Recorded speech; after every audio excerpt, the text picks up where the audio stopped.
Nous sommes une entreprise qui croit au potentiel économique du Sénégal et nous supportons le gouvernement dans sa vision. J'ai eu une réunion très productive aujourd'hui avec son Excellence le Premier ministre. Nous l'avons informé de l'état d'avancement du projet du port de Ndayane. Nous venons d'ailleurs de signer un contrat pour la finalisation de la construction. Ce sera un port d'envergure qui n'impactera pas que le Sénégal, mais l'Afrique tout entière. Je suis vraiment très fier de ce que nous avons pu accomplir jusque-là.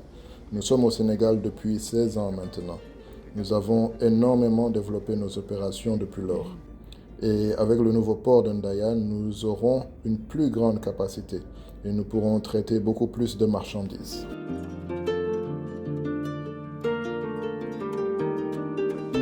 Quand nous avons démarré au Sénégal en 2008, nous traitions autour de 200 000 conteneurs par an. Maintenant, nous en traitons environ 800 000, qui est pratiquement la limite de capacité actuelle du port de Dakar. Avec le nouveau port de Ndayane, nous traiterons davantage de marchandises et il sera un véritable hub portuaire pour l'Afrique de l'Ouest.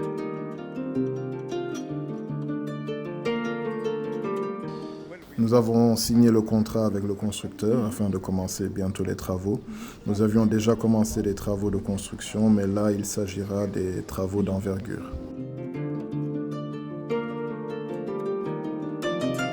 Les ports sont des éléments clés pour l'économie d'un pays.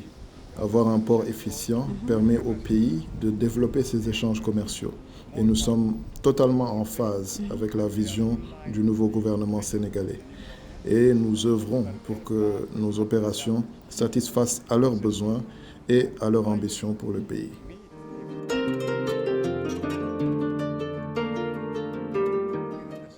En plus du port, nous construisons une zone économique qui se trouve à proximité du port de Ndayane. Ce sera une zone économique d'envergure qui aura un grand impact.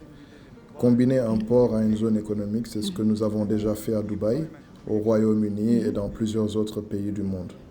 Cette zone économique générera d'ailleurs plus d'emplois que le port. Il y a énormément d'entreprises industrielles qui sont déjà intéressées pour s'établir dans cette zone afin d'avoir accès, depuis le Sénégal, à des marchés des pays environnants et même d'Europe et autres régions du monde.